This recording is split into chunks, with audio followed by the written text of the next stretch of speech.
Hello, welcome back to GK tutorial. Myself Shreyansh और आज हम शुरू करने जा रहे हैं क्लास 9 का chapter socialism in Europe and the Russian revolution का पार्ट 6। पिछले लेक्चर में हमने क्या देखा था? पिछले लेक्चर में हमने देखा था द आइडियाज ऑफ सोशलिस्ट कि सोसाइटी में जो हम प्राइवेट प्रॉपर्टी को अपोज कर रहे हैं तो सोशल सोसाइटी बनाने की बात कर रहे थे।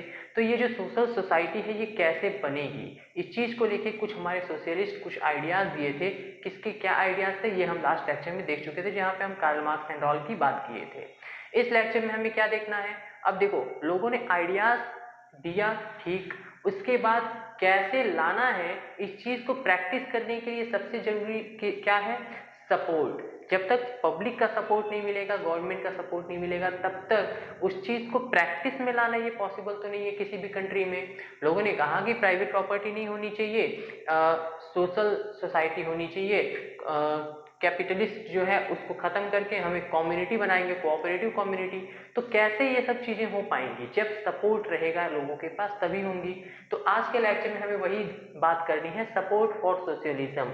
अपने सोशलिज्म मतलब सोशल सोसाइटी बनाने की जो आइडिया थी उसके लिए लोगों ने सपोर्ट कैसे गेन किया था। ठीक है, चलो स्टार्ट करते हैं। बाय 1870 आते आते 1870 तक हुआ क्या? Socialist ideas spread all over the Europe. बढ़िया से पूरे यूरोप में ये जो सोशलिस्ट आइडियाज थे, मतलब कि प्राइवेट प्रॉपर्टी नहीं होनी चाहिए, इनकी जो आइडियाज थे सोशलिस्ट की, ये पूरे यूरोप में 1870 तक स्प्रेड हो चुका था, फैल चुका था। अब आगे क्या हुआ? सोशलिस्ट जो थे, सोशलिस्ट जो सोशलिज्म को सपोर्ट करते थे, दे formed international organisations. International organisations mean कि कंट्री लेवल पे, इंटरनेशनल लेवल पे इन्होंने ऑर्गेनाइजेशन फॉर्म करना शुरू किया, जिससे अलग अलग कंट्रीज में जाके उस ऑर्गेनाइजेशन की हेल्प से लोग सोशलिज्म को स्प्रेड करते थे, सोशलिज्म को और ज्यादा प्रमोट करते थे और लोगों का सपोर्ट गेन करते थे। तो क्या हुआ? 1870 तक सोशलिज्म का कॉन्सेप्ट पूरे यूरोप में फैल गया और जो सोशलिस्ट थे they started forming international organisations. उन्होंने इंटरनेशनल ऑर्गेनाइजेशन बनाने की शुरुआत की। एक इंटरनेशनल ऑर्गेनाइजेशन जो उन लोगों ने बनाया था उसका नाम था सेकेंड इंटरनेशनल। जो इंटरनेशनल ऑर्गेनाइजेशन सोशलिस्ट ने बनाया था उसका नाम था सेकेंड इंटरनेशनल। और ये कब फॉर्म हुआ था? तो इट वॉज फॉर्म्ड ऑन 14 जुलाई 1889। 14 जुलाई 1889 को एक इंटरनेशनल ऑर्गेनाइजेशन सोशलिस्ट ने बनाया था जिसको सेकेंड इंटरनेशनल के नाम से जाना गया। ठीक है, अब देखो इसको सेकेंड इंटरनेशनल क्यों बोला जा रहा है? क्योंकि ये same to same first international की तरह था। अब फर्स्ट इंटरनेशनल क्या है?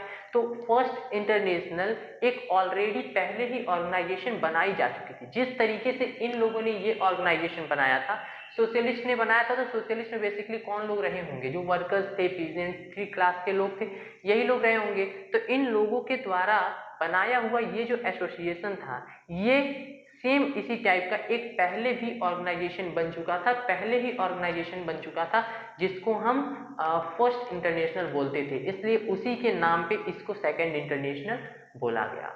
अब फर्स्ट इंटरनेशनल क्या था? देखो, सेकंड इंटरनेशनल जो बना, it continued the work of first international. जो फर्स्ट इंटरनेशनल का काम था उसी चीज को सेकंड इंटरनेशनल ने कंटिन्यू किया। अब फर्स्ट इंटरनेशनल क्या काम था?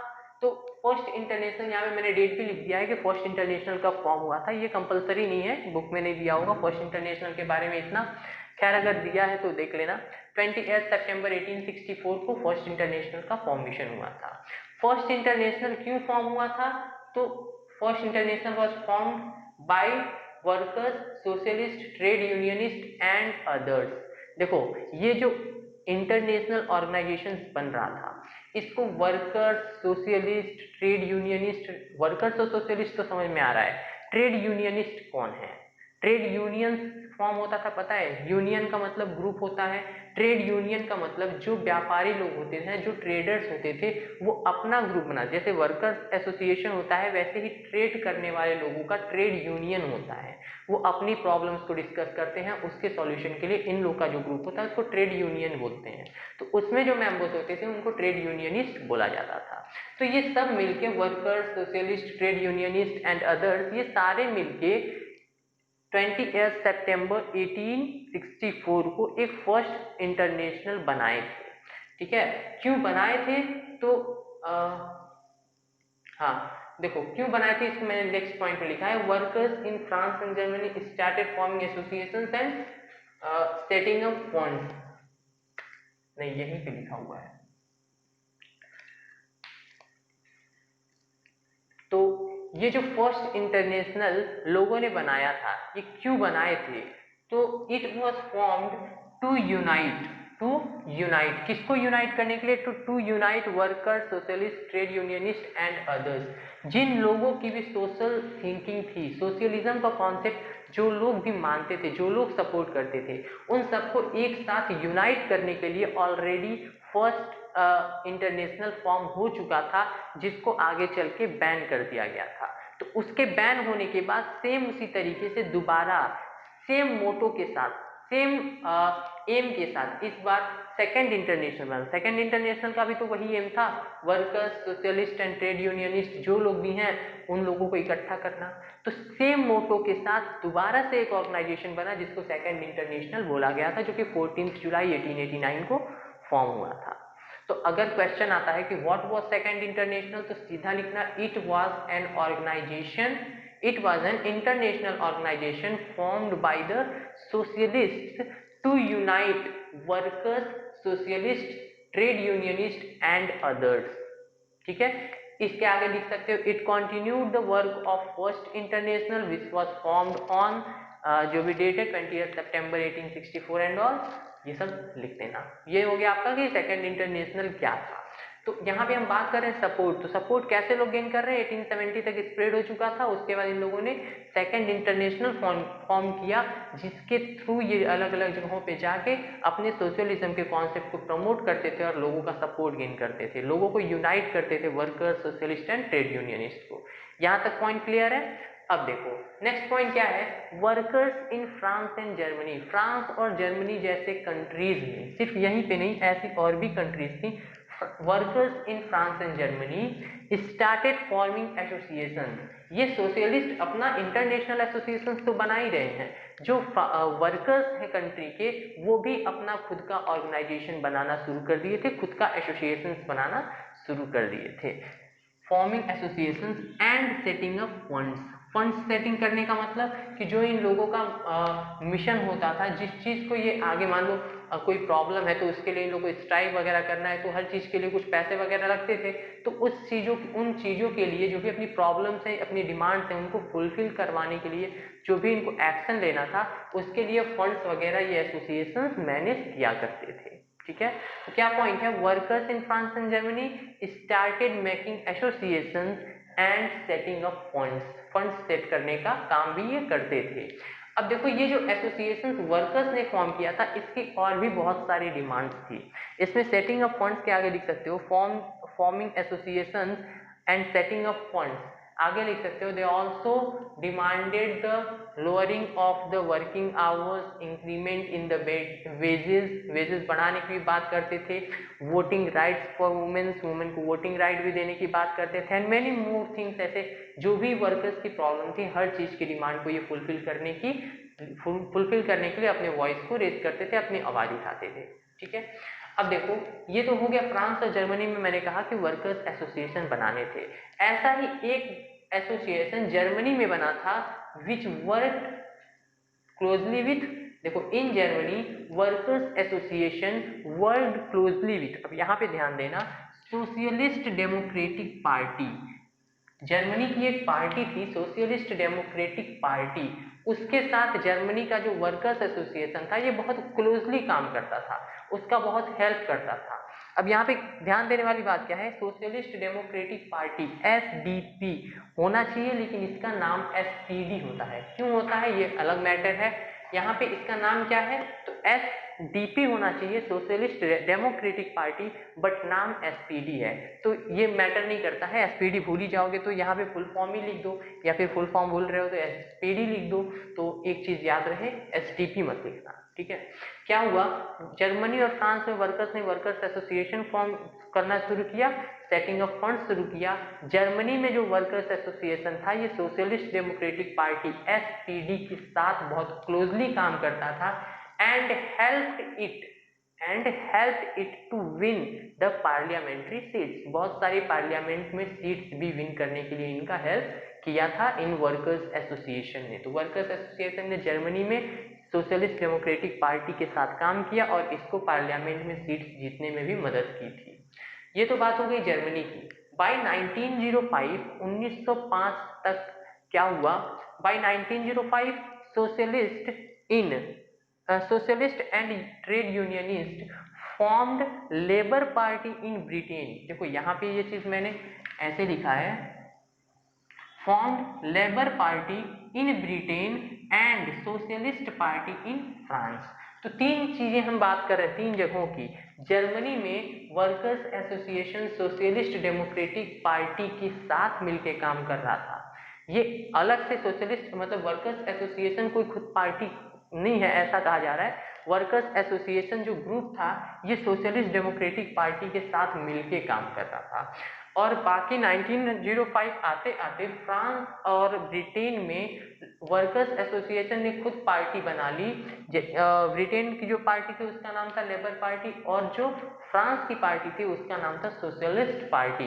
यहाँ पे सोशलिस्ट डेमोक्रेटिक पार्टी है और फ्रांस वाली पार्टी सिर्फ सोशलिस्ट पार्टी थी, वहां से डेमोक्रेटिक हट गया था। ठीक है, तो क्या चीज अभी तक यहाँ से समझे कि जर्मनी में एक पार्टी, जर्मनी का जो वर्कर्स एसोसिएशन है ये सोशलिस्ट डेमोक्रेटिक पार्टी के साथ काम करता था। और 1905 आते आते फ्रांस और ब्रिटेन में भी वर्कर्स और ट्रेड यूनियनिस्ट और सोशलिस्ट लोगों ने पार्टी फॉर्म करना शुरू कर दिया था, जिसमें लेबर पार्टी ब्रिटेन में फॉर्म हुई थी और सोशलिस्ट पार्टी फ्रांस में फॉर्म हुई थी। यहाँ तक क्लियर है।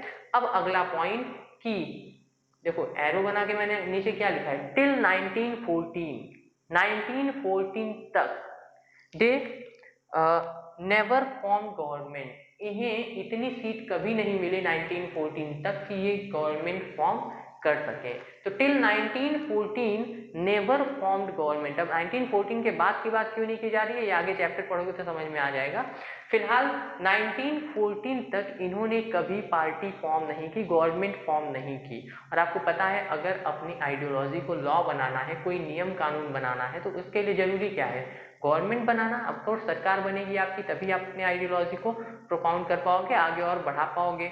तो इस चीज को 1914 तक ये नहीं कर पाए, 1914 तक कोई पार्टी नहीं फॉर्म कर पाए। हाँ, लेकिन एक प्लस पॉइंट क्या था कि had strong representation in parliamentary politics. देखो अब ये पार्टी बन चुकी है, इलेक्शन लड़ते थे, ये जीतते नहीं थे अलग बात है, बट स्टिल कुछ सीटें इनको मिलती थी। और कुछ सीटें इन द सेंस की पार्टी नहीं बनती थी, गवर्नमेंट नहीं बनती थी, फिर भी अच्छी खासी सीट इन्हें मिल जाती थी। तो had strong representation in parliamentary politics में स्ट्रॉन्ग रिप्रेजेंटेशन इनको भी मिल जाया करता था, जिसकी वजह से hence they did seat the legislation. जो लेजिस्लेशन होता था, जो नियम वगैरह बनते थे वहां पे, उसमें इनका भी इंपॉर्टेंट रोल रहा करता था। ठीक है, तो एक बार फिर से पूरा बाइंड अप करके सम अप करके स्नैप रिकैप फटाफट देखते हैं। हुआ क्या, बाय 1870 आते आते socialist ideas spread all over the Europe. पूरे यूरोप में सोशलिस्ट आइडिया फैल गया। Socialist started forming international organisations and was called the Second International, which was formed on 14th July 1889। 1889 को एक इंटरनेशनल ऑर्गेनाइजेशन सोशलिस्ट ने बनाया जिसको सेकंड इंटरनेशनल बोला गया।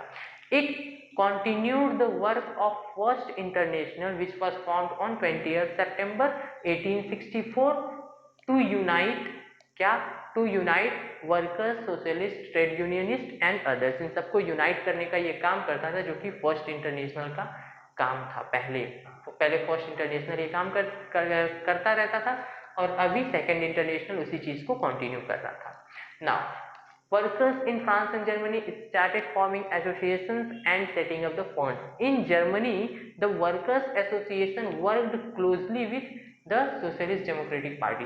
जर्मनी में जो वर्कर्स एसोसिएशन है, सोशलिस्ट डेमोक्रेटिक पार्टी के साथ काम किया and help it to win the parliamentary seats. Parliamentary seats जीतने में भी मदद की थी। By 1905 by 1905 socialist and trade unionist workers formed Labour Party in Britain and the Socialist Party in France. However, till 1914 they never succeeded to make the government. इन्हें कभी इतनी seat नहीं मिली कि ये गवर्नमेंट फॉर्म कर पाए, but still had a strong representation in political parliamentary politics में इनकी रिप्रेजेंटेशन अच्छी थी, because of which they did shape in the legislation जो होता था, जो रूल वगैरह बनते थे, उसमें इनका भी रोल रहा करता था। अब देखो कंट्री में यहाँ पे पार्लियामेंट्री सोशलिस्ट डेमोक्रेटिक पार्टी का हेल्प कर रहे हैं, उसके साथ में तो इन्हें सपोर्ट ऑफ कोर्स मिलेगा। इधर भी लोगों ने इलेक्शन लड़ना शुरू कर दिया था, तो इन लोगों को लोग जान रहे थे, अब इनकी आइडियोलॉजी को जान रहे थे, इनकी थिंकिंग को जान रहे थे, और काफ़ी ज़्यादा इनको सपोर्ट भी मिल रहा था। तो दिस वॉज ऑल अबाउट कि कैसे लोगों ने सपोर्ट गेन किया, कैसे लोगों ने अपने आइडियोलॉजी को स्प्रेड किया और लोगों का साथ पाया था। ठीक है, चलो this was all about this lecture. अब मिलते हैं नेक्स्ट एपिसोड में, तब तक के लिए गुड बाय।